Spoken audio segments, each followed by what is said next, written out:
اس رات کی خاص جو چیز ہے جس کو ہم نے آج کرنا ہے وہ ہے قبرستان کی زیارت کرنا، قبروں پہ جانا۔ والدین کی قبریں ہیں،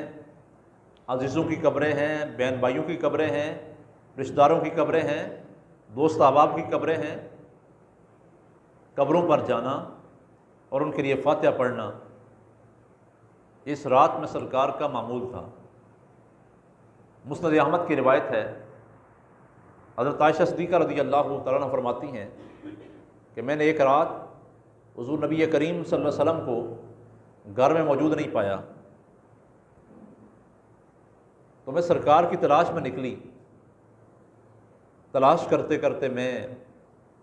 جنت البقیع میں پہنچ گئی، تو میں نے کیا دیکھا کہ حضور نبی کریم صلی اللہ علیہ وسلم نے اپنا سر مبارک آسمان کی طرف اٹھایا ہوا ہے، اور آپ صلی اللہ علیہ وسلم مجھے دیکھ کر مجھے فرمایا، اے عائشہ کیا تم اس بات سے ڈر گئی کہ اللہ اور اللہ کا رسول تم سے زیادتی کریں گے؟ عرض کرتی ہیں میں نے کہا یا رسول اللہ صلی اللہ علیہ وسلم، میں سمجھی کہ شاید آپ کسی اپنی دوسری بیوی کی ہاں تشریف لے گئے ہیں۔ تو سرکار دو عالم صلی اللہ علیہ وسلم نے فرمایا، اے عائشہ آج وہ شب ہے، آج وہ رات ہے،